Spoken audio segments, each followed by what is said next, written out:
Hi everyone, it's Loic from controlsnyc. I'm not in my usual spot today, as you might notice, but it's still me.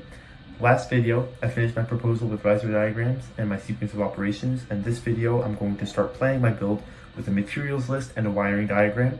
I'm really excited to start programming soon and start making this BMS come to life.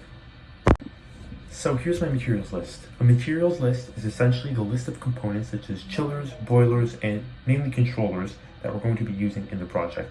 Let's first take a look at this chiller. I picked a 2,000 ton chiller, which doesn't mean it weighs 2,000 tons. It means it can remove as much heat from the environment as 2,000 tons of ice, which is how they used to do it in the old days. Nowadays, this really means 1 ton is 12,000 British thermal units, which is the measurement of how much heat that can be removed. So how did I get this calculation of 2,000 tons? I found this rule of thumb online that says there should be around 20 BTU per square foot. Considering the square footage of the Chrysler Building is 1,196,958 square feet according to online sources, that gives us 23,939,160 BTU for the building, which, using the conversion factor of 12,000, is about 2,000 tons of cooling. This math is very approximate, but I need a lot more in-depth data about the building in order to make this more accurate, such as the flow rate and the desired change in temperature for the building per hour. Continuing on, we also have a 2,000 ton boiler to accomplish the same task as the chiller.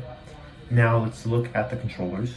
First, we have the Honeywell Spider Classic BACnet programmable VAV controller and actuator. This is going to help us control the VAVs. The actuator is the motor that helps spin the dampers. These controllers run on BACnet MSTP, and since they only have one actuator, one is going to have to be used for every single VAV. This means that for floor type 1, the bigger floors, I'm going to use 81 of these controllers, 18 for floor type 2, and 10 for floor type 3.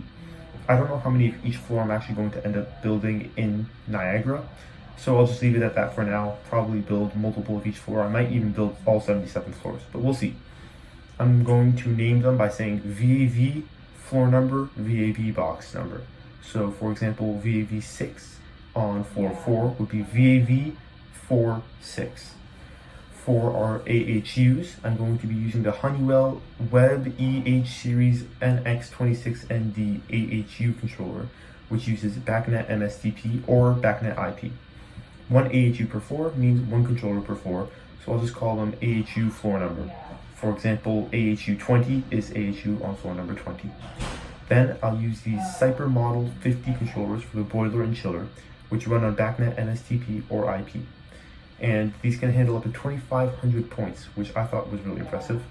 So all of these controllers that I've just talked about have 10 universal inputs, or UI, which means it can either be analog or binary, wires being plugged in. 4 designated binary inputs, with 4 analog outputs and 8 binary outputs. If that doesn't sound like enough, we can also add extensions to each controller, which is 4 universal inputs and 4 universal outputs. We can stack these on to make sure we only need one controller per system. So let's take a look at the wiring diagrams. Here's the AHU diagram. You might notice this looks a little similar to the points list, which you'd be right. This is essentially reorganizing the points list to show you what are inputs and outputs and organize them for how they be on the controller.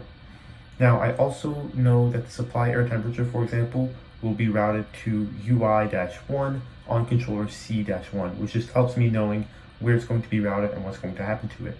C1 means controller 1, with S being an extension. If we look at chiller diagram, for example, we can see that I've named them to be S controller number, extension number, like S22.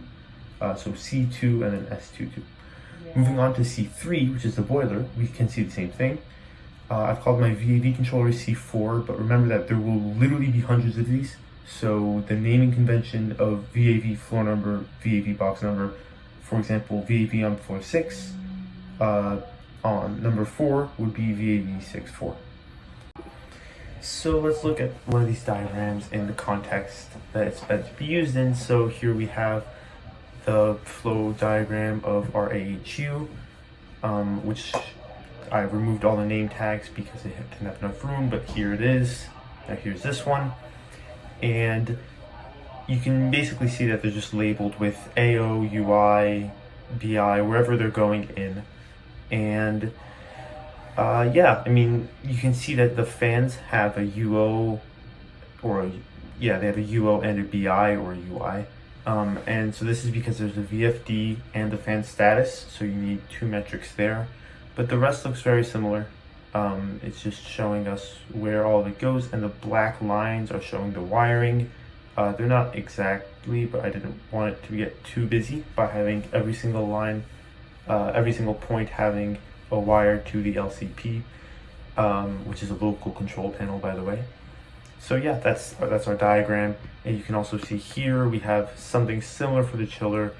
I did not have the room to put the status and the VFD for all the pumps and the valves. It just got too cluttered, but the sensors I was able to do, and these would all also route to an LCP. If I've made any mistakes that you can see, please let me know in the comments. Remember, I'm teaching myself all of this, so it's more than possible that I've misunderstood parts or made mistakes. Either way, this is day 13 out of 25, halfway. I'm very happy with the progress I've made, but I want to get to coding with Niagara as soon as possible. It's going to be a long process of building all of this, and I haven't ever interacted with it, so I'm anticipating almost 2 weeks of work for that. That's just about going to wrap up this video. Thank you very much for watching. Subscribe if you enjoy the content, and I'll see you soon.